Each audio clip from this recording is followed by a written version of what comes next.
Hey, Patrick, how you doing, bud? Not too bad at all, buddy. So, there's been a bit of news, as they say in the Middle East. Oh, a little bit of news. Well, the Middle East is always full of news. There's, yes, always something going on. So today we have Warfronts with Simon Whistler, a super well-constructed video with lots of space for us to put some stuff in there to add our own bit of business to it. So we can do some interpretation. Point. Yeah, it's really good. It's really well done. They have a great team over there, and we're really glad that we can use that. It helps us do what we got to do. So, but we check Ground News, Epic Times, and a bunch of other ones. And when we're preparing these videos, we have to find like a balanced place.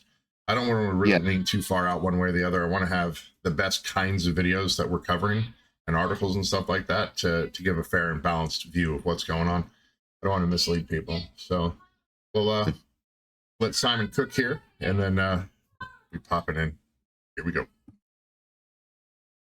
It's day number 2 of the war in Iran, and the Middle East is devolving rather quickly. US and Israeli forces are thought to have launched multiple thousands of strikes across Iran as of the time of writing, and Iran has retaliated with wave after wave of drones and ballistic missiles. Across the region, cities and civilian targets are coming under attack, and in Iran, the man who ruled the Islamic Republic as supreme leader is now confirmed dead. Yep.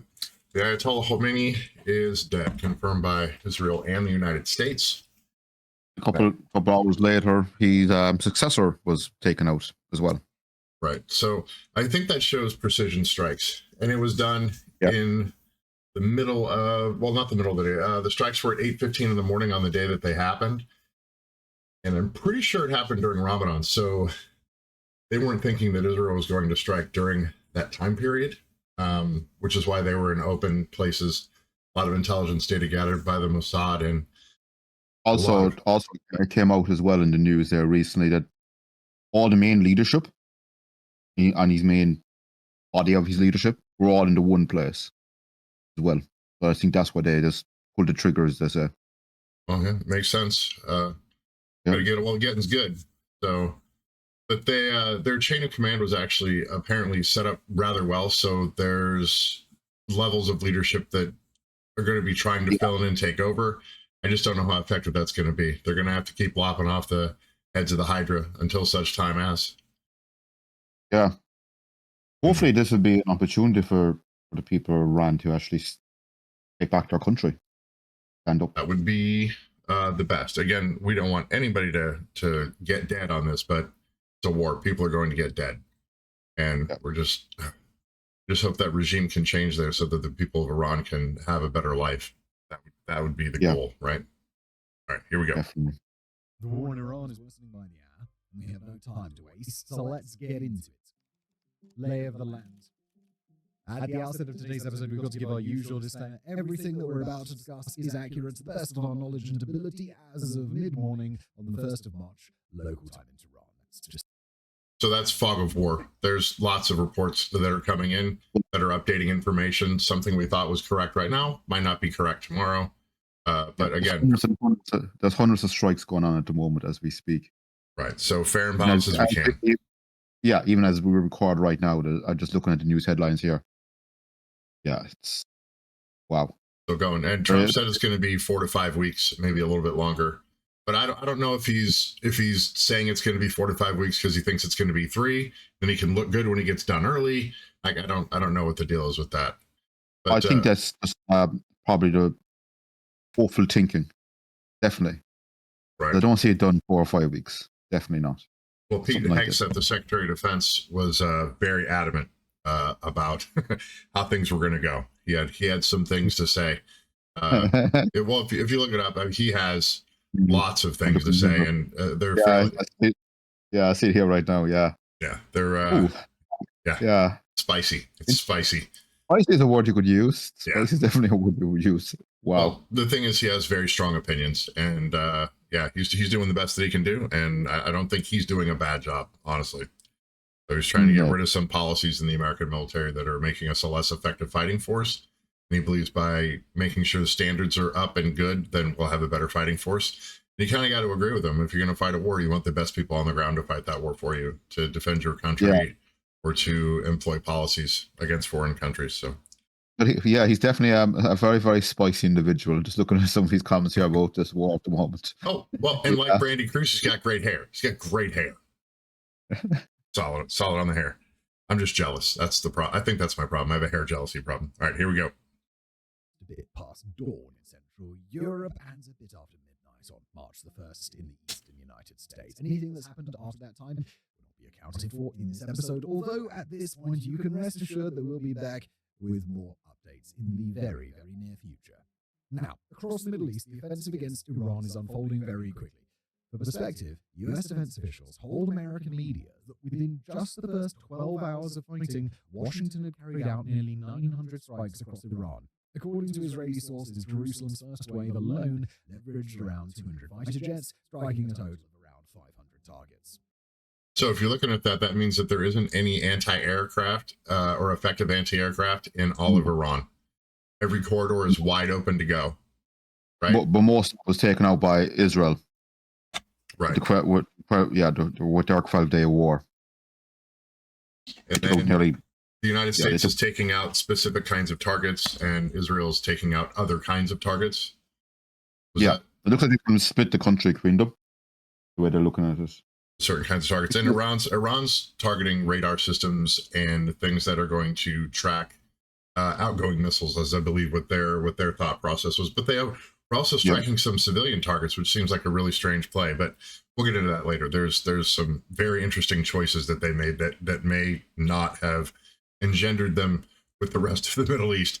It looks like they made some bad choices. So, yes, here we go.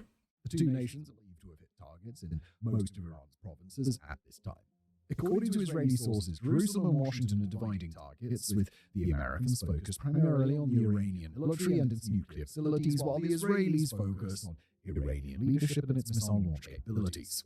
In a statement to the global press, US Central Command, or CENTCOM, described its operation, codenamed Epic Fury, as, quote, the largest regional concentration of American military firepower in a generation. In response, Iran is believed to have fired several hundred ballistic missiles thus far, as well as large numbers of one-way attack drones. In Israel, the rate of Iranian attacks picked up substantially in the overnight hours, with several waves of attacks documented over the last 12 hours. Iran is known to have scored direct or partial hits, or otherwise caused damage through falling missile debris at US regional bases in Jordan, the UAE, Saudi Arabia, and elsewhere. Bahrain in particular has seen multiple recorded direct hits, including a missile strike at the headquarters of the US Navy's Fifth Fleet, which was believed to have been mostly or fully evacuated over the last few days, and a kamikaze drone strike on a radar dome.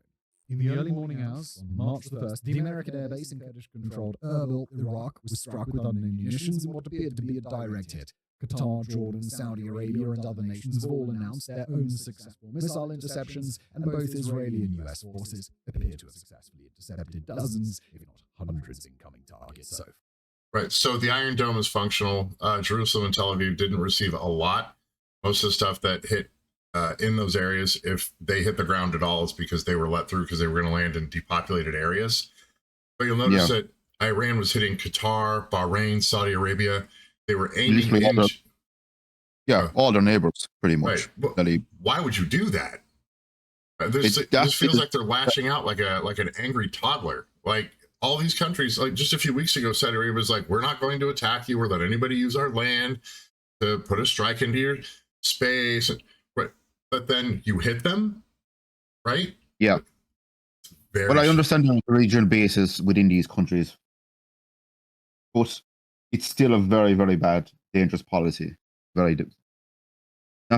Yes, hitting US bases there is probably a good idea on paper. But in reality, you won't just hit the US base, you hit population centers within your neighboring countries that you don't want to be getting involved. But the problem is they hit international airports too, which makes no sense. Like, and then there's missiles going through that airspace as well, which is asinine. Right, you're going to lock out their ability to have movement of civilians through there, which is going to affect business. And when you affect their money, they're not going to like it, right? Not only that, a sense of safety. Like nobody's going to want to go there anyway because the bombs are literally flying, right? Yeah. Wow. For a bit of Absolutely perspective, ridiculous. we should emphasize that the hits we've described thus far would be regarded as only mild damage relative to what's possible in a conflict like this. Even still, there are some notable commonalities between Iranian strikes thus far, specifically that they seem to be targeting US radar installations and other tools of situational awareness, possibly working to open a corridor for more substantial missile strikes later on. While the scope and targets of the US and Israeli offensive are still murky at this time, we do have some information on the strikes and engagements that have already taken place. US CENTCOM confirms that American strikes have focused on military command facilities, airfields, and air defense capabilities, suggesting that the US is focused on clearing out Iranian airspace and clearing a path for manned aircraft in the near future. Tacking onto that assessment, Israeli sources claim to national media that they expect to establish air superiority above Iran within the next 24 hours, as of the time that this episode is released. So by this time, they should have achieved that goal. And once they have that goal, they have free movement, then Iran's going to be brought to its knees. But here's my question.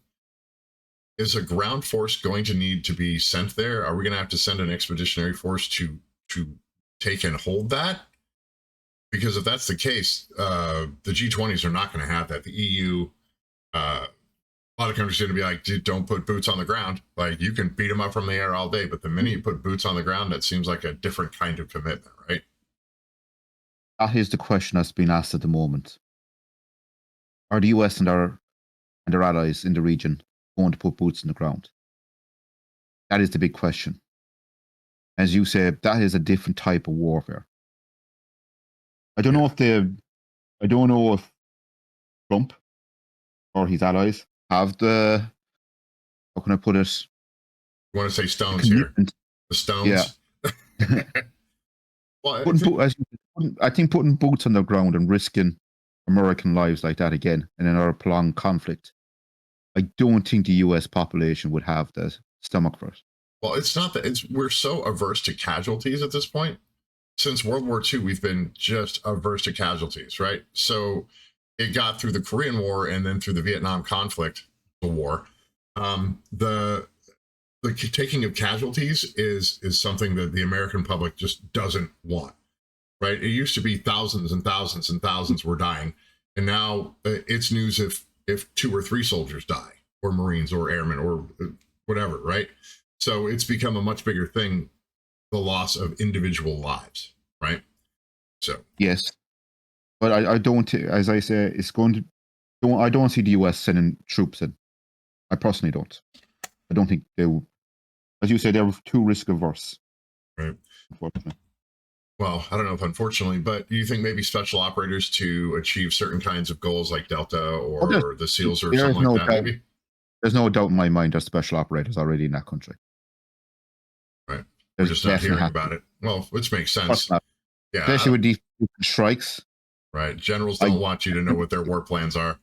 It's like back in the early 90s when the Iraqis were aiming Scud missiles via CNN, right? Yeah. All right, here we go. But I think the special operators are definitely in there. CIA is definitely there. Even their special forces to be in there as well. Pinpointing all these targets. Oh, making them soft or getting intel? That makes sense. Yeah.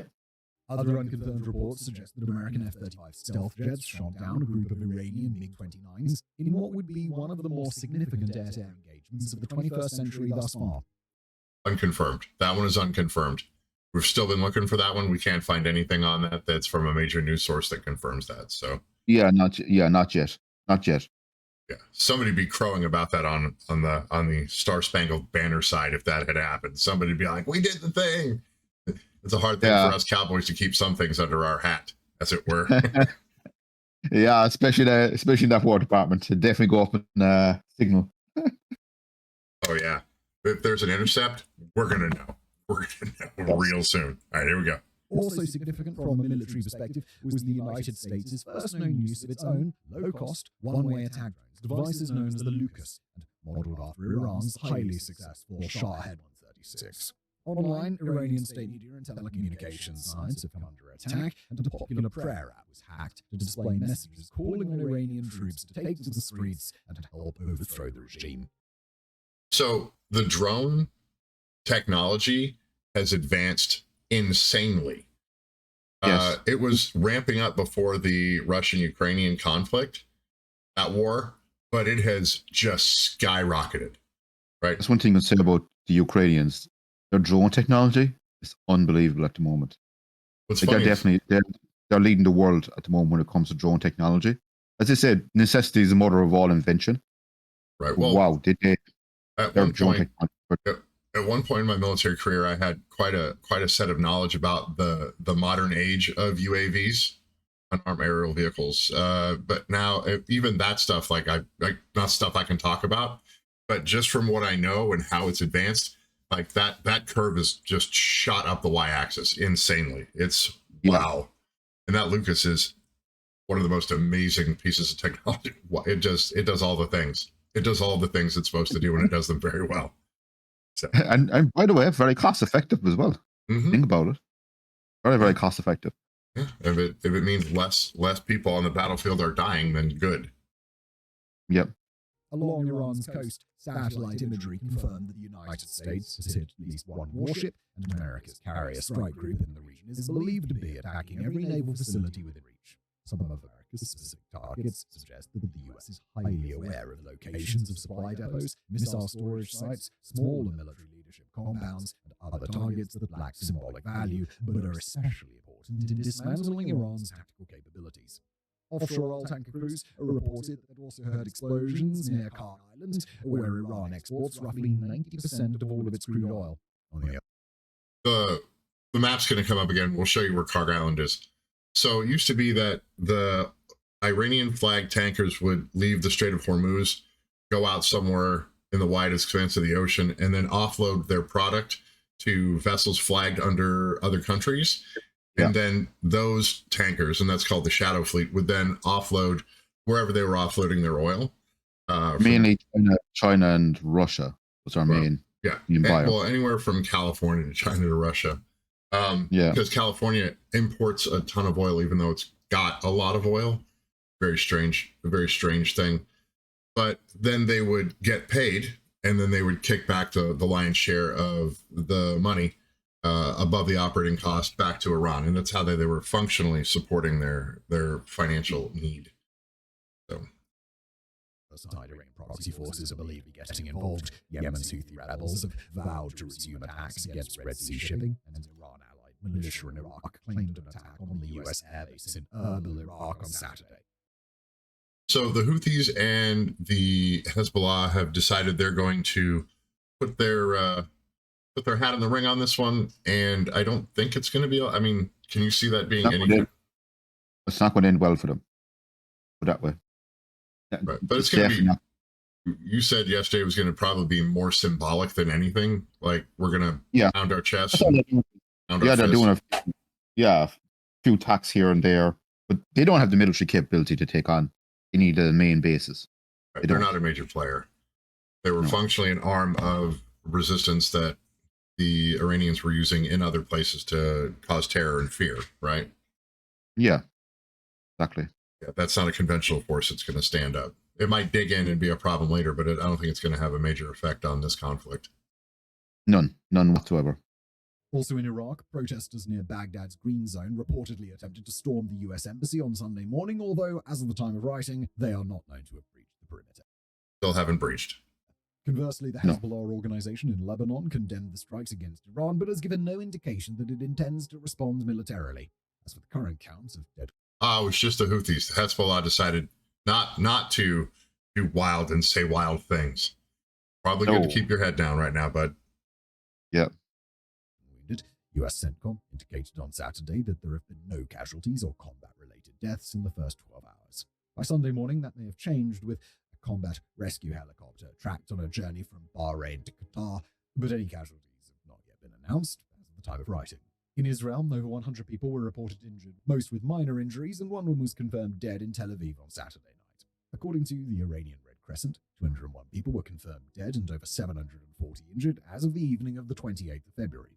That death toll is expected to rise in the coming hours.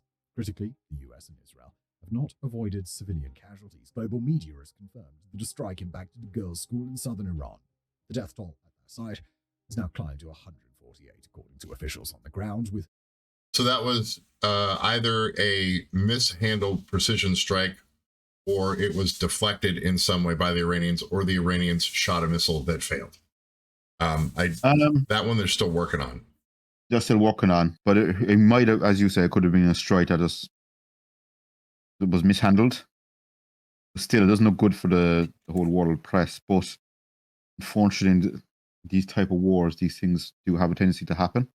I know it's very tragic, but fortunately, wars like this, with thousands of strikes going on all over this country, one or two are going to the wrong building, no matter how careful you try to be. It just seems strange that a country that says death to Israel and death to America, and given the opportunity, they would do very, very horrible things. And we're attempting to do precision strikes to take out specific kinds of military targets and leadership of their military. Things happen in war, right? Yeah. They just do. And until we started seeing war on television and now on the interweb nets, like it wasn't as big a deal. We just knew there was a war somewhere going on. Right? Yeah. But now it's because of the 24-hour news cycle. Yeah. Yeah. All right. Most of the dead being children. The fate of the Ayatollah. Easily the most important development from the conflict in Iran is the death of Supreme Leader Ali Khamenei. According to Israeli media, Khamenei's primary compound was hit with a bombardment of some 30 or more missiles at the start of the offensive, and Iranian state media confirmed that he died in his office. Look how precision that is. Right? Yep. They hit nothing except what was inside of that box. That's 30 missiles. That means those missiles did exactly what they were supposed to do and didn't even affect the buildings on the outside of that structure. Right? You can see there's vehicles and there's things that are parked out there. Like nothing happened. They hit exactly what they were trying to hit. Right? And I think that's why they're so irritated about the school being hit, because it looks like, well, I guess if they shot it, they meant to shoot it. Right? Yeah, but sometimes, no matter how well constructed a missile is, it could always be some kind of mechanical failure. No matter how perfect some of these weapon systems are, you're going to get a certain amount of failure. Or anti-aircraft that they have, what little they do have, knocked it off of its path. And right, I mean, that's a thing too, right? So until we get confirmation, I don't. What? Yeah, with the fog of war like this, you won't really know the truth until months or sometimes years later. Or never at all. Or never at all. But everybody wants to know, right? And then there's all kinds of speculation, right? So yeah, I've seen so much AI slop around this particular story. It's absolutely crazy. But it take us like 4 or 5 hours to like dig through Epic Times and fronts and all that stuff to find the best thing. If I hear that AI voice once more, I don't think everyone knows what AI voice I'm on about, because every second video is obviously AI seems to use that one voice all the time. Didn't we remove that packet from our? Yeah, we removed that one. It had to go. Oh. Yeah. All right. Here we go. Rather than in a fortified bunker where he had taken refuge during prior waves of Israeli or US airstrikes. In the following hours, Western media claimed that Israeli PM Benjamin Netanyahu and then US President Donald Trump had been shown an image of Khamenei's corpse. After nearly a full day of denial in the early hours of Sunday morning, Iranian state TV made it official. The Ayatollah was dead. Khamenei had served as Iran's supreme leader since 1989 and was 86 years old at the time of his passing. So there was lots of articles all over liberal media in the United States that was talking about what a nice guy he was and how he liked to go to plays and read poetry. And I was like, I don't think that was his main gig. I think he had a very different job than that. Like, I don't think his hobbies were what was important from the Ayatollah Khamenei. Wow. The Washington Post did some wild stuff with it. We're going to have to link that article. It talked about him being a philanthropist. I was like, I don't know who you're talking about. You bumped your head. That's what. This is a guy a couple of weeks ago who brutally put down protesters in his own country. Yeah, killing lots of people. And they wrote an article saying how much of a nice guy he was. No, just that he was a philanthropist and he was a cleric and he was a clergyman, and it was very strange. It didn't say anything about how this is a bad dude. Like, he does bad stuff to good people because he can. You know, like, Yes. I was like, oh, okay. Strange. All right, here we go. Very strange. Khamenei is not the only key Iranian figure who died in the American and Israeli assaults. Also thought to be among the deceased was Khamenei's son, Mojtaba, a highly influential cleric with key role in managing the regime's offshore finances. While Khamenei has no formally appointed successor, his son was believed to be on the shortlist of people who might have taken over after his death. Yeah, they've sent down a chain of command type thing where subordinate leadership has lots of knowledge about the process and stuff like that. I just don't know how far down that went and how they're going to maintain control if all of the heads of the Hydra are functionally lopped up. Like, how many people have all the information they need to run the apparatus of a country, right? Yeah, it's as I said, this is an ongoing situation, but I don't see them holding on to power 3 or 4 more weeks. Well, and as soon as somebody says they're the leader, they're going to get whack-a-mole. Yeah, which happened to he wasn't even 6 hours in the job. Something like that, 6 hours. Yeah, maybe 8. It wasn't very long. It wasn't very long. He was in and out. He was the next domino in line, I suppose. So yeah, here we go. Khamenei and his son were killed alongside Iran's defense minister, its intelligence minister, the leader of the Supreme Leader's military commands, and the head of the Islamic Revolutionary Guard Corps.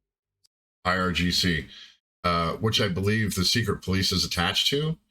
So their arm that deals with protesters and internal strife also deals with outward threats, right? So yes, and not very nice. Yeah, that feller's gone too. He's out of there. Several important intelligence figures, several high-level advisors to Iran's nuclear program, and most of Khamenei's closest personal aides are also believed to be dead. Early reports from US and Israeli officials suggest that if the strikes really did manage to take out such a large number of key Iranian leaders, then it's because the US chose to break its own recent habit of strictly nighttime attacks and launch its opening barrage against Tehran during the mid-morning hours.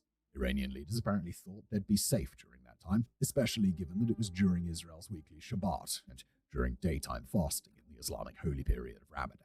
As such, so that is pretty significant because Israel did things during Shabbat and Iran was struck during Ramadan, right? Yeah.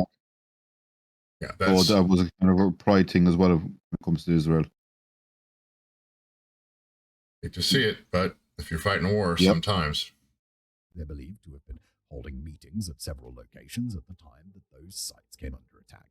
Even if such a high proportion of Iran's leadership is now dead, however, we need to emphasize killing them, and them alone, does not constitute regime change. Iran isn't Venezuela, where the US could whisk away a single strong man in Nicolas Maduro and simply expect that the malleable, self-interested elites who had surrounded him would cut deals with Washington to keep themselves alive. The Iranian regime is far stronger, and it's known to have designated wartime powers and highly detailed succession plans all up and down the ranks before these strikes began. Iran's president, its foreign minister, and the leader of the Iranian army are all either known or believed to be alive. So is Ali Larijani, a man international observers have identified as a potential successor.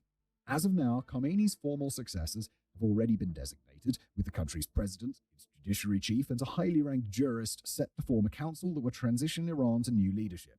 But regime continuity goes far deeper than that. The supreme leader and his allies delegate their wartime power. They enter these engagements with the assumption that they may not survive, and they leave their designated successors with the information and contacts that they'll need to keep up the fight.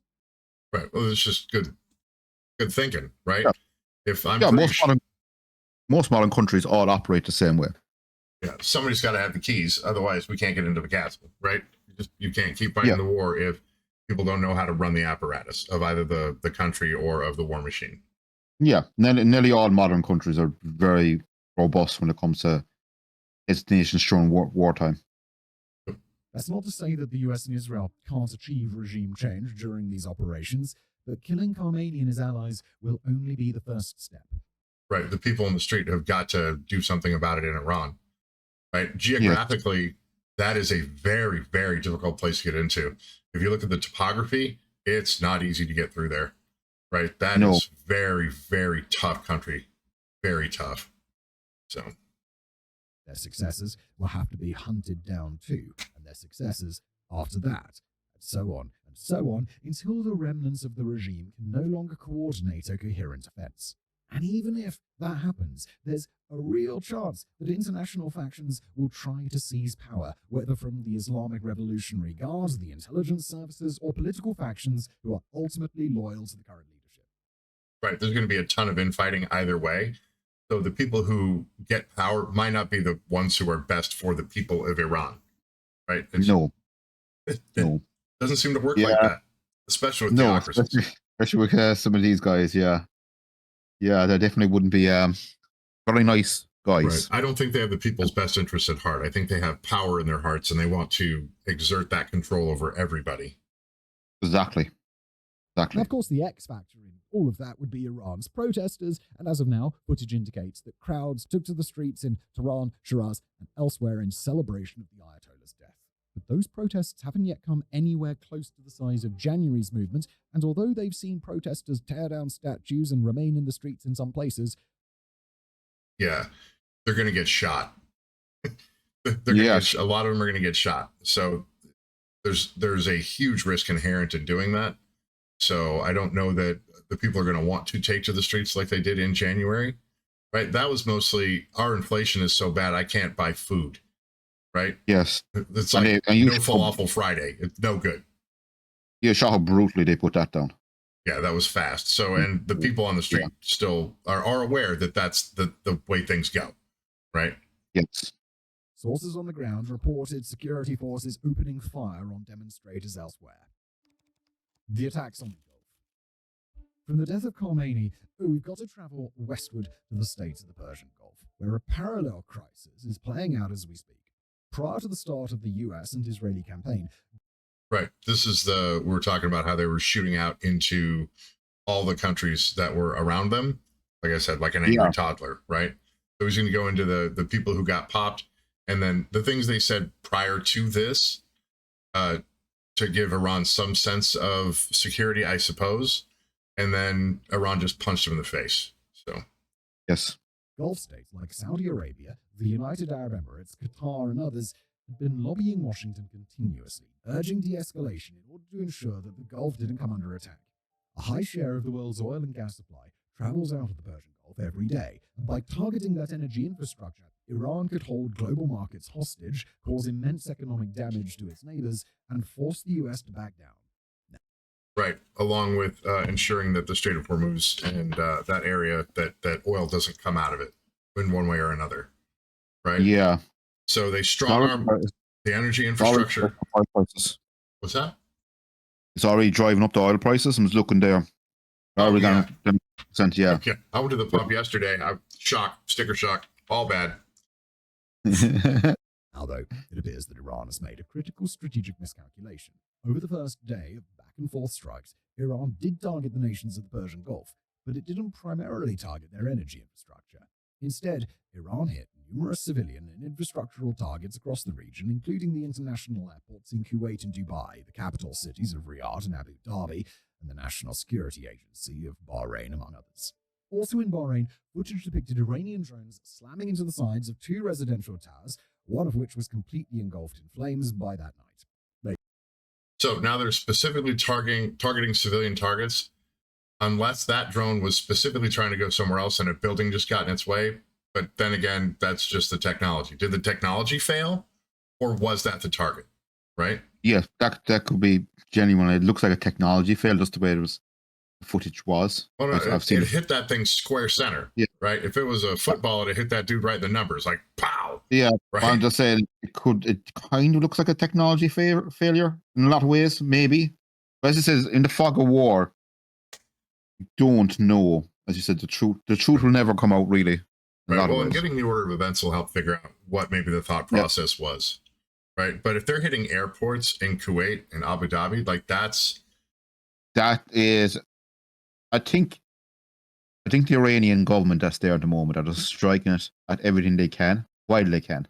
Right. Well, and just things that can hit, because trying to get through the Iron Dome and some of the other protective veils that the Western world has decided to put up in there, yeah, it's hard to get through. But if I can hit a big civilian building and make a big fire, then they'll see how tough we are because we what?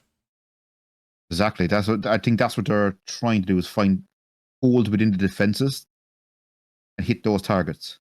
Right. Still, they're not making any friends doing this. They're at the moment all the regional, people around them, all their neighbors. Simon was going to talk about some of the repercussions. He'll get to it. Yeah. Later in the day, Bahrain's international airport was struck as well, and on the following morning, Bahrain's Crown Plaza Manama took a direct hit. In the Emirates, Iranian drones reportedly threatened the world's tallest building, the Burj Khalifa, although one was intercepted moments before impact, and another ended up impacting another civilian building nearby. Dubai's famous Fairmont Hotel and Burj Al Arab Hotel were each hit by an Iranian drone. Its Jebel Ali port was set alight by intercepted debris, and a Kuwaiti naval base came under direct attack. One Pakistani citizen was confirmed killed in the Emirates, where government officials reported that it had been targeted with 137 missiles and 209 drones by Saturday night, most of them intercepted. In theory, it's not all that difficult to piece together the thinking that might have informed Iran's actions. Anticipating strikes against energy infrastructure, Gulf states would probably have moved their air defenses to match, meaning that strikes on oil fields or refineries might not have been successful, but civilian targets were undefended. So that's pretty reprehensible, honestly, because you can choose to not hit civilian targets. You can make that choice. Like, there might be an errant missile here and there, but if you're specifically gunning for civilian targets because you can't hit the military ones, right? That's, well, I'm going to say it. That's a bitch move. It's a bitch move. Yeah. Like, no, right? If Israel and the United States can show some serious restraint, and we have one unconfirmed, if it may be, kind of missile that hit a school, okay, that's not good. I guarantee it's not good. But you're talking about one missile, but Iran is shooting hundreds of missiles at civilian targets. Hundreds. Yeah. Right? So, I mean, that's reprehensible. That's, I think that's what's called bullshit. That's it's bullshit. That's what that is. That's not acceptable. As you say, as a coward's move. 100%. Like them boys is yellow. Yeah. Iran clearly focused on striking centers of financial power in the region, especially Dubai, where it could shatter perceptions of a safe, secure enclave in the heart of the Middle East. Iran could partially justify those strikes by saying that it was attacking US military installations in the region, fueling perceptions that collateral damage to the Gulf states was just inevitable. By posing an acute threat to the nations of the Gulf. Right. That's not that, though. It's not. No, it's not collateral damage. It's targeted damage. Yes, definitely. All right. Specifically attacking targets that Gulf states might not have been prepared to defend, Iran was probably hoping to seize on the panic that the Gulf states had clearly been feeling and sending them into an all-out nervous breakdown on Washington's doorstep. With enough pressure from its Gulf allies, perhaps the US would choose to back down. Reality, however, played out a bit differently. Instead of sparking panic, Iran's strikes appear to have drawn the Gulf states together, and now nations that have been firmly at odds over the last few months have started to rally against Iran. Saudi. Yeah, I believe there's 12 countries now involved in this conflict. It started with 7, now we're at 12, and there's probably going to be more. Right? People are going to be on the right side of this one, and the right side is generally the side of the winners. So I think that's how this is going to end up breaking down. Oh, yeah. Big time. Arabia and the Emirates in particular have expressed alignment in their desire to protect and defend the Gulf no matter what it takes, and the other nations of the region are following suit. Even Turkey's president has weighed in, condemning Iran's attacks in a clear show of support for the Gulf states' severe response. While Saudi Arabia hasn't yet made any public statements to this effect, anonymous Middle Eastern sources have signaled to the global press that it's increasingly likely that the Saudis will allow the US to use its territory to continue its offensive. Yeah, we'll talk about the Saudi thing probably in the next week or two, because that's a huge, huge thing.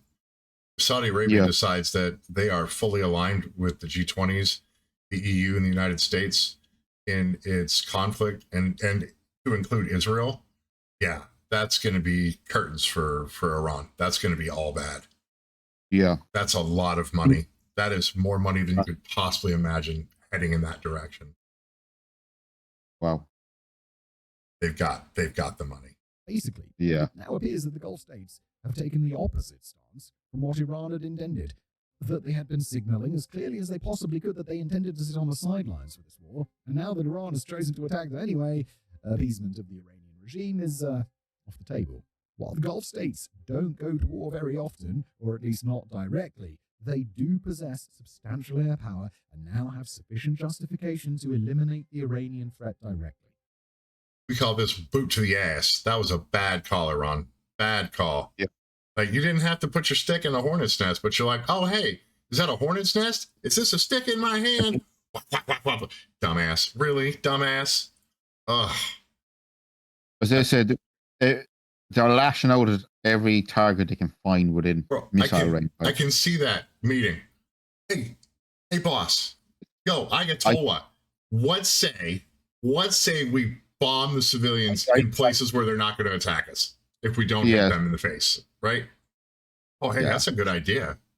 Let's just lash around wildly and beat on things and just really. Well, before this conflict, it's not like Iran had many friends in that region to begin with, but right, but they wanted to keep the regime calm. Like they wanted to tamp down conflict as best they could. And then Iran's like, nah, you know what? We're just going all in. We're going all in. We have the worst possible poker hand, but we're going to go all in. Let's do this. They're going to hit everyone. Crazy. Absolutely crazy. Oh, my God. Finally, we'll briefly check in on the Strait of Hormuz, the critical waterway that allows the passage of Gulf shipping traffic toward the rest of the world. According to European Union security I'm pretty sure they hit Karg Island. Officials, Iran has been broadcasting a message since yesterday insisting that no ship will be allowed to pass. Ship tracking data indicates that, as of the time of writing, most trade vessels have stopped in place, returned to port, or have started to wait in the Gulf of Oman. Iran hasn't officially confirmed any closure to the strait, and it doesn't appear to have been mined by Iranian vessels.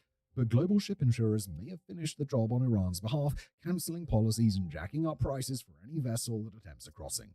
For all practical purposes, that means the strait is closed, with the threats being broadcast from Iranian shores, serving as a further deterrent.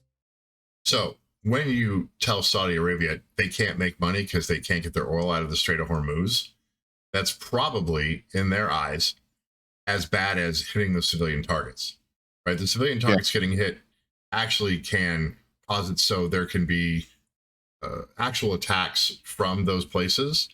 But I think the bigger side of that is that if the Strait of Hormuz is locked out and they can't get their tankers out, that's bad for business, and business has no conscience. You've told me that many times.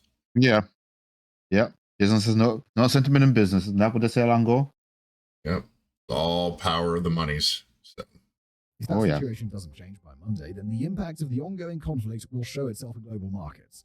At this time, it's still conceivable that a combination of market anxiety and pressure from the Gulf states urging the US to create the conditions to reopen the Persian Gulf could pressure Washington to draw down operations. But Iran may have spoiled that opportunity for itself, and if the Gulf states now calculate that it's more important to permanently eliminate the Iranian threat to the region, then the market response may not matter very much. That's a fact. 100%. Yeah. Right? Oh, yeah. Because that money's going to go somewhere, and if it's not going where they want it to go, then there's going to be pressure. Lots and lots of pressure. And it won't be for the United States to draw down. It'll be for the United States to double down. Right?